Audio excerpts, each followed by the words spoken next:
السلام عليكم ورحمة الله تعالى وبركاته. مرحبا بكم شيوات مع حبيبة، كنتمنى تكونوا بخير وعلى خير. اليوم ان شاء الله غادي نشارك معكم هاد الخبزة بالدقيق ديال الشعير ودقيق ديال الزرع.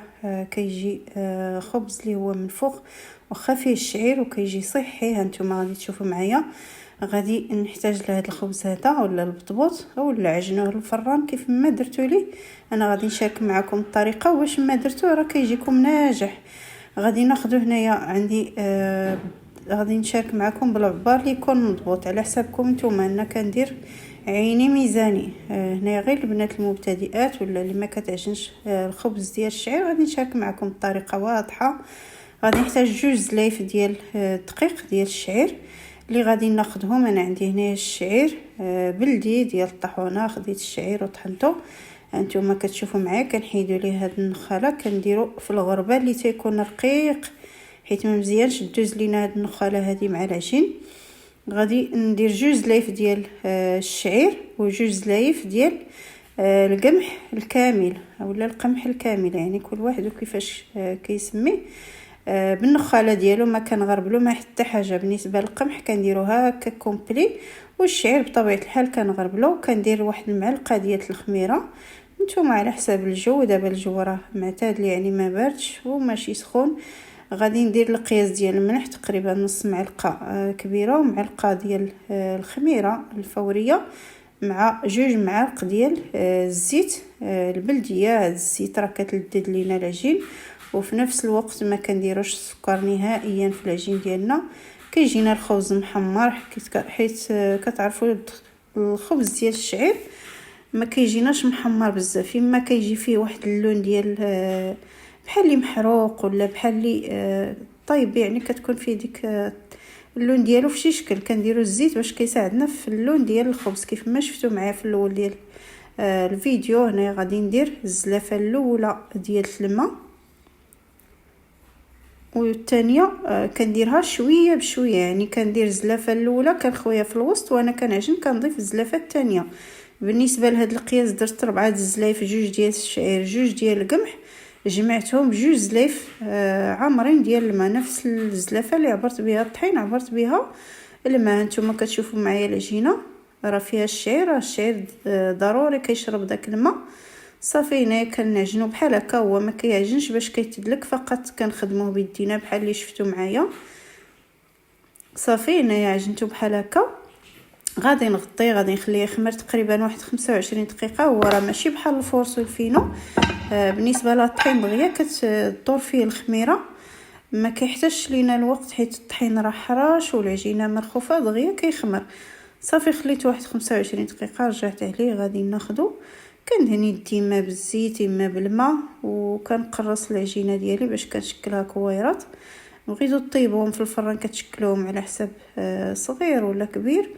الا بغيتو كدوزوهم في السميده اللي تتكون ديك السميده الغليظه، راه كتجي واعره في الخبز احسن من البلبوله ولا الشيشه. بغيتو انكم ديروهم بطبوط، صافي كديروهم في الدقيق ديال القمح الكامل. صافي انا غادي نشكلو على حساب القياس اللي بغيت بحال هكا. هاد الخبز هذا راه تيجي صحي بزاف، مزيان الناس اللي فيهم السكر، مزيان كلشي. وكتاكلو كيجي لذيذ في المذاق ديالو، خاصه فيه الشعير. الشعير معروف عليه بنين في الماكله، ماشي بحال دوك الانواع ديال الطحين الاخرين. صافي هنا غادي نستمر حتى كنقطع العجينه ديالي. بالنسبه لهاد القياس عطاني 6 ديال البطبوطات. صافي كنستمر كندهن يدي بالزيت وكنشكل الخبز ديالي. بغيتوه كبير بغيتوه صغير على حسب نتوما واشنو كتبغيو. صافي هنا كندورهم في جميع الجوانب حيت هاد العجينه راه تتكون شويه مرخوفه وتتلصق في اليدين. كندورها في الطحين وكنستمر كنشكل العجين ديالي حتى نشكلو كامل ونتلاقاو باش غادي نقرصوه. صافي هنا بعد ما شكلته عطاني هاد الكميه اللي شفتوا معايا 6 ديال البطبوطات متوسطين، يعني ماشي كبار بزاف وماشي صغار. وصافي هنا غادي ناخذ واحد المنديل اللي غادي نوضعو وغادي نقرص الخبز ديالي بحال هكا. كندورو في الطحين، كندير واحد الصينيه كندير فيها شويه ديال الطحين وكندور غير كندور باش ما كيهزش ليا الطحين بزاف، غير كندور واحد جوج دورات صافي كنحيدو في داك الطحين وكنسوسو وكنوضعو في منديل باش كيجيني داك الخبز يعني ما فيهش ديك الكميه ديال الطحين باش ما يخسرش لي اللون ديال الخبز، وفي نفس الوقت ما يحرقليش داك الطحين في المقله وانا كنطيب وكيخسر لينا داك الخبز، ما كيجيش اللون ديالو محمر مقاد وزوين في المنظر ديالو. صافي هنا غادي نقرصو كيف ما كتشوفوا معايا. حاولوا انكم تقرصوا من الجناب عاد الوسط باش الطحين ما يجيكمش عفوا الخبز هو مفلح وانتم كطيبوا فيه. صافي هنا درت المقله سخنات مباشره بعد ما قرصتو خليته غير 10 دقائق. صافي بديت كنطيب، راه درت جوج مقلات باش غادي نسربي نطيبو دغيا قبل ما يعني تخسر لي فيه الخميره. هاد الخبز هذا كيبغي غير تقرصوه وتبداو طيبوه، الا كنتو غديروه مقله وحده خليوه غير واحد 5 دقائق ورجعوا عليه تبداو طيبوه، ما تخليوش يعني يبطى باش ما يخسرش لكم بالخميره. راه معروف الخبز ديال الشعير ما كيبغيش انه تحطوه مده طويله، حتى ديال الزرع راه دغيا كيتفلح وما كيبغيش يتنفخ معكم.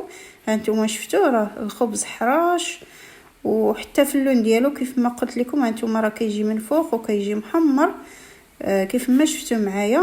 صافي هذا هو الخبز ديالنا بعد ما طيبته كيجي بهذا الشكل هذا. كيجي الخبز اللي هو خفيف ولذيذ، والاهم انه صحي ما فيش سكر وما فيش يعني دقيق الابيض. صراحه مع زيت العود كيجي واحد الخبز اللي هو رائع تفطروا به في الصباح ولا تغداو به ولا اللي عجبكم.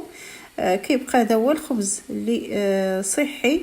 كنتمنى يعجبكم الفيديو ديال اليوم، وان شاء الله مع فيديو اخر، والسلام عليكم ورحمه الله تعالى وبركاته.